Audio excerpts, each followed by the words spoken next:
Welcome to sports live presented by cool. আপনাদের সঙ্গে আছি আমি রঞ্জন শান্ত।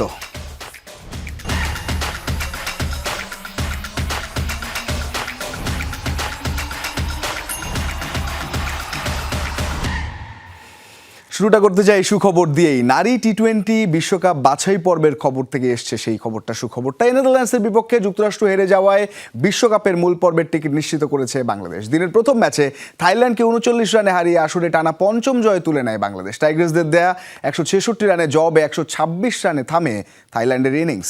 টসে ব্যাট করতে নেমে প্রথম বলেই সাজঘরে ফেরেন দিলারা আক্তার। 11 রান করে আউট হন শারমিন আক্তার। এরপর 110 রানের জুটি গড়েন জুরাইরা ফেরদৌস ও শবনম মোস্তারি। জুরাইরার 56 আর শবনমের ব্যাট থেকে আসে 59 রান। তবে ইনিংস বড় করতে পারেননি স্বর্ণা নিগাররা। নির্ধারিত ওভারে 8 উইকেট হারিয়ে 165 রানের সংগ্রহ পায় বাংলাদেশ। জবাবে প্রথম বলে উইকেট হারায় থাইল্যান্ড নারী দলও। তবে নাথাকান চান্থামের 46 রানের ভালোই জবাব দিচ্ছিল দলটি। শেষ পর্যন্ত 126 রানে থামে থাইল্যান্ডের ইনিংস।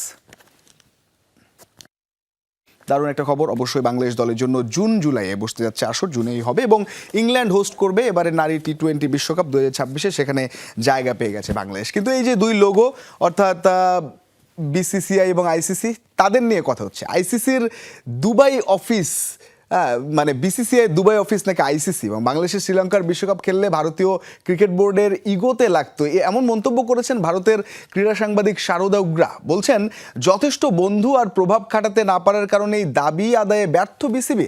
মোস্তাফিজকে আইপিএল থেকে বাদ দেওয়ার ইস্যুকে ক্রিকেটীয় নয়, রাজনৈতিক বিষয় হিসেবেই দেখছেন ভারতীয় এই সংবাদকর্মী।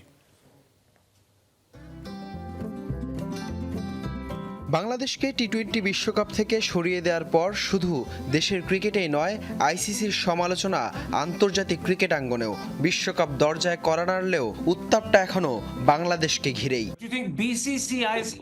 দ্য ওয়ারকে দেয়া এক সাক্ষাৎকারে ভারতীয় ক্রীড়া সাংবাদিক শারদা উগ্রা বলেন, বাংলাদেশ শ্রীলঙ্কায় খেললে বিসিসিআইয়ের ইগোতে লাগতো। একই সঙ্গে আইসিসিকে বিসিসিআইয়ের দুবাইয়ের অফিস বলেও কটাক্ষ করেন তিনি। সবাই জানে আইসিসি হচ্ছে বিসিসিআইয়ের দুবাই অফিস। বিসিসিআই যেভাবে চায় আইসিসি সেভাবেই চলে। বাংলাদেশ শ্রীলঙ্কায় খেললে কোনো সমস্যা হতো না, কিন্তু এটা বিসিসিআইয়ের ইগোতে লাগতো। যদি আইসিসির সভাপতি ভারতীয় না হতেন তাহলে ফলাফল ভিন্ন হতে পারত। যদি ভারত বলতো শ্রীলঙ্কা বা বাংলাদেশে খেলতে চাই না, 100% আইসিসি অন্য ভেন্যুতে খেলার ব্যবস্থা করত। ঘটনার সূত্রপাত আইপিএলে মোস্তাফিজের নাম মুছে দেওয়ার পর থেকেই। ফিজের সেই ইস্যুও ক্রিকেটের না, রাজনৈতিক আখ্যা দেন শারদা উগ্রা। এই প্রসঙ্গে মন্তব্য করতে গিয়েও বিসিসিআইয়ের প্রতি ক্ষোভ ঝাড়েন তিনি। এবার মাত্র একজন বাংলাদেশি ছিল আইপিএলে। এই ঘটনার মানেই অপেক্ষাকৃত দুর্বলদের প্রতি আপনি আপনার শক্তির চর্চা করছেন। আমার কাছে মনে হয় এটা ভুল ছিল। এই সিদ্ধান্ত বিসিসিআই থেকে এসেছে ঠিক তখন যখন দুই দেশের রাজনৈতিক সম্পর্ক ভালো না। এটা ক্রিকেটীয় না, রাজনৈতিক ব্যাপার। আইসিসির সভায় বাংলাদেশের সিদ্ধান্তের পক্ষে ভোট ছিল শুধুই পাকিস্তানের। যথেষ্ট বন্ধু আর প্রভাব দেখাতে না পারার কারণেই নিজেদের দাবি আদায় করতে পারেনি বিসিবি, ভাবনা ভারতীয় এই সাংবাদিকের। Bangladesh does not have the kind of clout in the cricket world. Hasan Al Maruf, Jamuna sports. এবারে একটা দারুণ খবর আছে। বিশ্বকাপে অংশগ্রহণ না করতে পারার আক্ষেপের মাঝেই বিজ্ঞাপনের পর্দায় কাটার মাস্টার মুস্তাফিজের এক অন্যরকম উপস্থিতি। তার অভিনয়ে উঠে এসেছে একটাই বার্তা, বুকে আজও বাংলাদেশ। মাঠের বাইরে থেকেও দেশপ্রেম দেখানোর গল্প নিয়ে আসা এই বিজ্ঞাপনটি এখন দর্শকদের আলোচনায়। চলুন দেখে নেওয়া যাক বিজ্ঞাপনটি। ভাই সেনসিটিভ টুথপেস্টগুলো কোথায়? বাইরের গুলা স্যার সেকেন্ড লাস্ট রোতে। কি বুকে বাংলাদেশ আর হাতে বিদেশি? আরে মিস্টার ডেন্টিস্ট, দেশে কি আর ভালো সেনসিটিভ টুথপেস্ট আছে নাকি? ওষুধ কিনেন কোন দেশেরটা? আমি তো স্কোয়ারেরটা কিনি। তাই নাকি? এই যে হোয়াইট প্লাস প্রো সেনসিটিভ স্কোয়ারের, বিদেশে কিন্তু সবাই নিজের দেশেরটাই আগে খোঁজে। ভালো বলছেন, মাঠের বাইরেও তো আমরা এভাবে দেশপ্রেম দেখাতে পারি। Exactly. White plus pro sensitive, এই পেস্টটা ভালো, আমি নিজেও ব্যবহার করি। বুকে বাংলাদেশের হাতে কেন বিদেশি থাকবে? আরও একজন বাংলাদেশের প্রতি সেই প্রেমটা নিয়ে খেলতে চান এবং এখনও বাংলাদেশ দলে অবদান রাখতে পারেন তিনি সাকিব আল হাসান। বলছেন ইংলিশ পেসার ক্রিস ওকস। সাম্প্রতিক সময় আইএল টি-20 একইতে দলে খেলা ওকস বলছেন, ক্রিকেটার তো বটেই, সতীর্থ হিসেবেও খুবই ভালো সাকিব। লম্বা সময় ধরে আন্তর্জাতিক সার্কিটে বাংলাদেশের হয়ে পারফর্ম করা সাকিবের বিদায়টা বর্ণিল হওয়া উচিত বলছেন ওকস। হঠাৎ করে আবারও দেশের ক্রিকেটে আলোচনায় সাকিব আল হাসান। সাকিবকে জাতীয় দলের জন্য বিবেচনা করা হবে জানিয়ে দিয়েছে বিসিবি। কিন্তু হঠাৎ কেন এই সময়ে এই উদ্যোগ নিল বোর্ড, সেটা নিয়ে অনেকের মনে প্রশ্ন থাকলেও সাকিবকে যে খেলার সুযোগ দেওয়া উচিত সেই বিষয়ে দ্বিমত থাকার কথা নয়। কিছুদিন আগে সাকিব খেলেছেন সংযুক্ত আরব আমিরাতের IL T20-তে। সাকিবের দল ছিল MI এমিরেটস। ব্যাটে বলে দারুণ পারফর্ম করে দলকে ফাইনালে তোলার অন্যতম বড় কাণ্ডারি ছিলেন তিনি। সেই দলে সাকিবের সতীর্থ ছিলেন ক্রিস ওকস। ইংলিশ এই পেসার খুব কাছ থেকে দেখেছেন সাকিবকে। বয়সের সাথে সাকিবের পারফরমেন্সে কিছুটা ভাটা পড়লেও এখনও যে জাতীয় দলে তার দেবার আছে অনেক কিছুই, সেটা মনে করিয়ে দিলেন ওকস। সাকিব দারুণ ক্রিকেটার, বাংলাদেশের কিংবদন্তি। কেবল ক্রিকেটার হিসেবে নয়, মানুষ হিসেবেও খুব ভালো। IL T20 একসাথে খেলেছি, এখনো তার অনেক কিছু দেবার আছে। একাধিক ম্যাচে একক নৈপুণ্যে দলকে জিতিয়েছে সে। তবে প্রতিদ্বন্দ্বী হিসেবে সাকিব আর ওকস একে অন্যকে চেনেন বেশ লম্বা সময় ধরে। বাংলাদেশের বিপক্ষে মাঠে নামার আগেই ইংলিশদের গেম প্ল্যানের বড় অংশ জুড়ে থাকতেন সাকিব, বলছেন ওকস। কারণ ইংল্যান্ডের বিপক্ষে সাকিবের রেকর্ড 2019 বিশ্বকাপে কার্ডিফের সেই দুর্দান্ত সেঞ্চুরি থেকে শুরু করে 2016 সালে ঢাকা টেস্টে ইংলিশ বধের ম্যাচে অন্যতম সেরা পারফর্মার আর অধিনায়ক ছিলেন সেই Shakib. Against Shakib, obviously England versus Bangladesh for a long period of my career. He was always a thorn. আন্তর্জাতিক ক্রিকেটে আমরা দুজন লম্বা সময় ধরে লড়ছি। বাংলাদেশে খেলাটা সবসময় কঠিন, আর বাংলাদেশ মানেই আমাদের পরিকল্পনার বড় অংশ জুড়েই সে থাকবে। ঘরের মাঠে ব্যাটে বলে সবসময় আমাদের ভুগিয়েছে। সেই সাথে 2019 বিশ্বকাপে দুর্দান্ত এক শতকও হাঁকিয়েছিল। সাকিব জাতীয় দলে কবে ফিরবেন সেই প্রশ্নের উত্তর এখনও অজানা। তবে ওকসের মতে কিংবদন্তির মতোই মাথা উঁচু করে বিদায়টা প্রাপ্য বাংলাদেশের প্রাণ সাকিব আল হাসানের। হাসিনুর রহমান, যমুনা স্পোর্টস, ঢাকা। আইসিসির বোলিং র্যাঙ্কিংয়ে উন্নতি হয়েছে পেসার মুস্তাফিজুর রহমান ও লেগ স্পিনার রিশাদ হোসেনের। এখানেও তাই সুখবর এসছে। এক ধাপ এগিয়ে 7 নম্বরে উঠে এসেছেন মুস্তাফিজ, আর 18 নম্বর থেকে 17তে অবস্থান করছেন রিশাদ। 665 রেটিং পয়েন্ট নিয়ে সেরা বোলারদের কাতারে নিজের উপস্থিতি জানান দেন কাটার মাস্টার। উন্নতি হয়েছে টাইগার পেস আক্রমণের আরেক সদস্য তানজিম সাকিবের। এক ধাপ এগিয়ে 35তম স্থানে আছেন তিনি। পাশাপাশি হাসান মাহমুদও দেখিয়েছেন ধারাবাহিকতা। 4 ধাপ এগিয়ে 85 নম্বরে উঠে এসেছেন তিনি, যা বাংলাদেশের পেস আক্রমণের গভীরতা বাড়ার ইঙ্গিত দিচ্ছে। এদিকে এই ফরম্যাটের ক্রিকেটের শীর্ষস্থানে আসেনি কোনো পরিবর্তন। 787 রেটিং পয়েন্ট 1 নম্বর রয়েছেন ভারতের বরুণ চক্রবর্তী। টি-20 বিশ্বকাপে অংশ নিচ্ছে না বাংলাদেশ, ফলে দেশের ক্রিকেটে এখন একটা দীর্ঘ বিরতি। 1.5 মাসের এই ফাঁকা সময়ে ক্রিকেটারদের মাঠে রাখতে উদ্যোগ নিচ্ছে বিসিবি। নির্বাচনের পরই শুরু হতে যাচ্ছে BCL ওয়ানডে টুর্নামেন্ট। ছুটি কাটাতে দেশে ফিরে যাচ্ছেন head coach Phil Simmons. Coaching স্টাফের বাকি সদস্যরাও বাংলাদেশে আসবেন জাতীয় নির্বাচনের পর। ফেব্রুয়ারি মার্চে যখন বিশ্বমঞ্চে টি-20 উন্মাদনা চলবে, বাংলাদেশ ক্রিকেটে তখন অখণ্ড অবসর। নিরাপত্তা ঝুঁকিতে টি-20 বিশ্বকাপ খেলতে ভারতে যেতে রাজি হয়নি বাংলাদেশ। আইসিসির সিদ্ধান্তে বিশ্বকাপেও জায়গা হয়নি টাইগারদের। ফলে প্রায় মাস দেড়েক মাঠের ক্রিকেটে কোনো ব্যস্ততা নেই সাইফ মুস্তাফিজদের। লম্বা বিরতিতে ক্রিকেটারদের জন্য নতুন টুর্নামেন্টের পরিকল্পনা করছে বিসিবি। বুধবার বিসিবিতে একটা সভা করেছে ক্রিকেট অপারেশনস বিভাগ। সেই সভায় প্রাথমিক সিদ্ধান্ত এসেছে জাতীয় নির্বাচনের পর BCL ওয়ানডে টুর্নামেন্ট আয়োজন করবে বাংলাদেশ ক্রিকেট বোর্ড। ফলে 2 আসর বিরতি দিয়ে মাঠে গড়াতে যাচ্ছে এই টুর্নামেন্ট। এই টুর্নামেন্টের সম্ভাব্য ভেন্যু হিসেবে ভাবা হয়েছে রাজশাহী ও বগুড়াকে। NCL টি-20তেও এই 2টা ভেন্যুকে বাছাই করা হয়েছিল, যদিও বৃষ্টির কারণে সেখানে খেলা হয়নি। এই টুর্নামেন্টে জাতীয় দলের প্রায় সব ক্রিকেটারই খেলবেন, সেজন্য ম্যাচ ফিও বাড়ানোর সিদ্ধান্ত নিচ্ছে বিসিবি। আপাতত ক্রিকেট বোর্ডের ভাবনায় ওয়ানডে এবং টেস্ট ক্রিকেট। মার্চের মাঝামাঝিতে 3টা ওয়ানডে খেলতে বাংলাদেশে আসবে পাকিস্তান।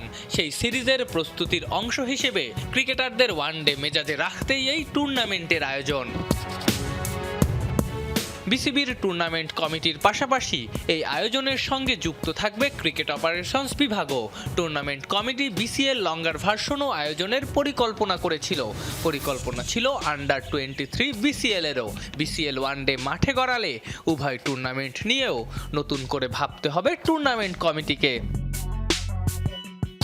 এদিকে ক্রিকেট অপারেশনসের সভায় উপস্থিত ছিলেন হেড কোচ ফিল সিমন্স। দ্রুতই দেশে ফিরে যাবেন সিমন্স, ফিরবেন নির্বাচনের পর। কোচিং স্টাফের বাকি সদস্যরাও বাংলাদেশে আসবেন জাতীয় নির্বাচনের পর। আফনান পিয়াল, যমুনা স্পোর্টস, ঢাকা। এবারে চ্যাম্পিয়ন্স লিগের খবর।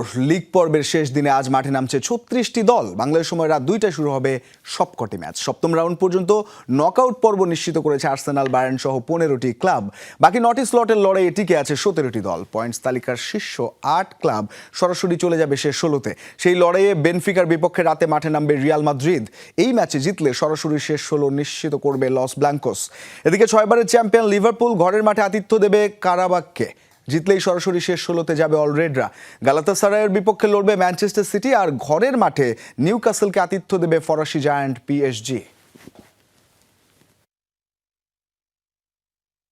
মার্চ এপ্রিলে নারী ও পুরুষ জাতীয় হকি দলের এশিয়ান গেমস বাছাই মিশন। পুরুষ দলের ক্যাম্প শুরুর তারিখ ও স্কোয়াড ঘোষণা করলেও অর্থাভাবে নারী দলের কোনো আপডেট দিতে পারেনি বাংলাদেশ হকি ফেডারেশন।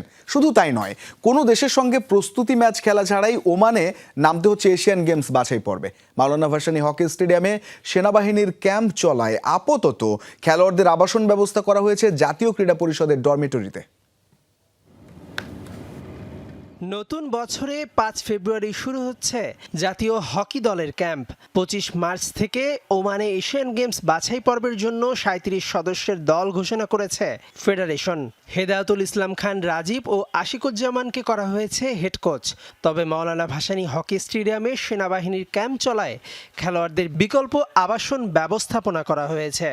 আমরা এনসির কাছে অ্যাপ্রোচ করেছি ওনাদের হোস্টেলে প্লেয়ার রাখার জন্য, যেহেতু আমাদের হোস্টেলে সেনাবাহিনী ক্যাম্প করছে জাতীয় ইলেকশনের জন্য। সেনাবাহিনী চলে গেলে ওরা আবার এই হোস্টেলে ফিরে আসবে।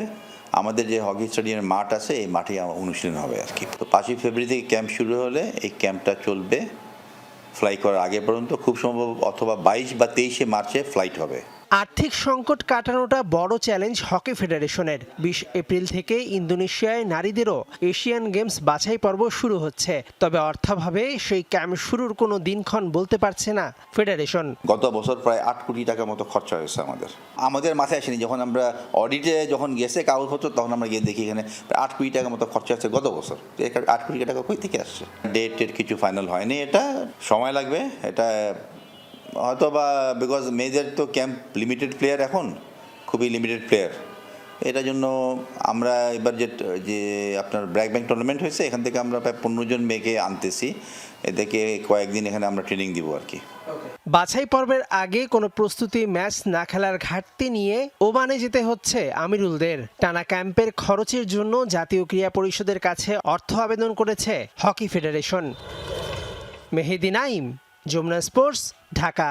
বাংলাদেশি পৃষ্ঠপোষক সংগঠক এমনকি বাংলাদেশি বংশোদ্ভূত ক্রিকেটারদের হাত ধরে ক্রমই আন্তর্জাতিক সার্কিটে উঠে আসছে আফ্রিকার ছোট্ট দেশ ইসোয়াতিনির ক্রিকেট দল। বর্তমানে আফ্রিকার মহাদেশের 4র্থ সেরা দল ইসোয়াতিনি। নামিবিয়া, উগান্ডা, জিম্বাবুয়ের মতো দলগুলোর সাথে লড়াই করে 2028 টি20 বিশ্বকাপে জায়গা করে নিতে চায় দলটি।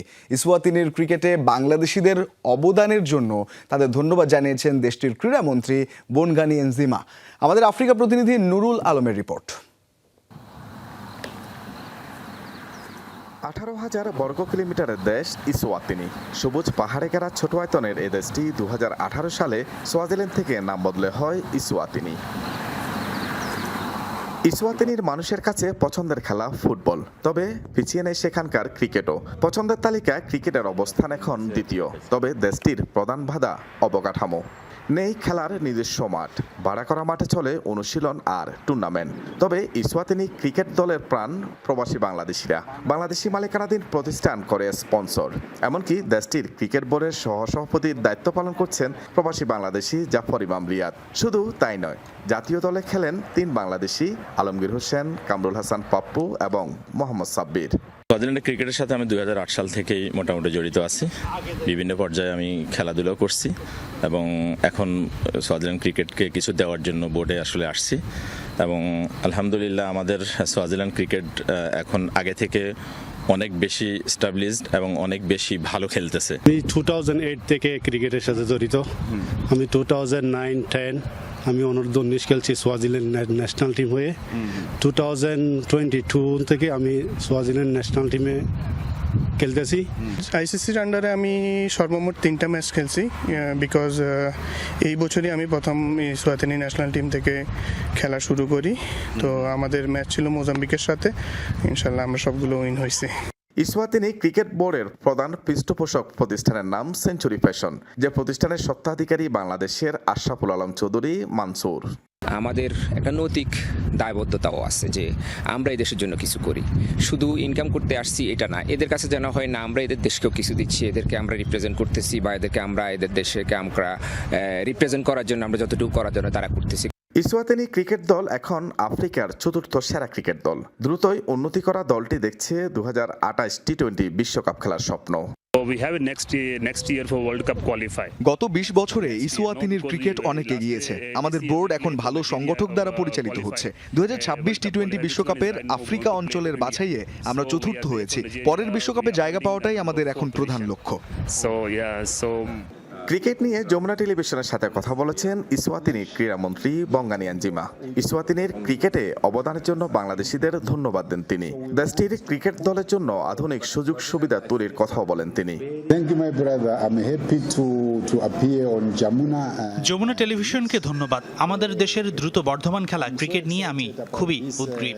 অনেক বাংলাদেশি ব্যবসায়ী আমাদের সাথে সংযুক্ত হচ্ছেন, তাদের কাছ থেকে অনেক কিছুই শিখছি আমরা। ক্রিকেটের অবকাঠামো উন্নয়নেরও কাজ শুরু হতে যাচ্ছে। বাংলাদেশিদের হাত ধরে আরো অনেক দূর এগিয়ে যাবে ইসওয়াতিনি ক্রিকেট, এমনটা প্রত্যাশা স্থানীয়দের।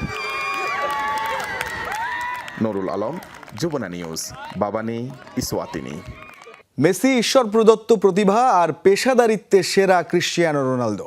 মেসি যুগে কঠিন হয়েছে CR7-এর সেরা হওয়া, এমন মত আর্জেন্টিনার বিশ্বকাপ জয়ী তারকা আনহেল ডি মারিয়ার। জানিয়েছেন বিশ্বকাপ নয়, ব্রাজিলকে হারিয়ে কোপা শিরোপা জেতা তার ক্যারিয়ারের সবচেয়ে সুন্দর মুহূর্ত। স্প্যানিশ দৈনিক AS-কে দেয়া সাক্ষাৎকারে এসব কথা বলেন ডি মারিয়া। মেসি নাকি রোনালদো, কে সেরা? এমন প্রশ্নে ফুটবল বিশ্ব যখন বিভক্ত তখন সমাধানে আসা কঠিন। তবে এই প্রশ্নের উত্তর দেওয়ার জন্য সবচেয়ে পারফেক্ট মানুষটি হতে পারেন আনহেল ডি মারিয়া।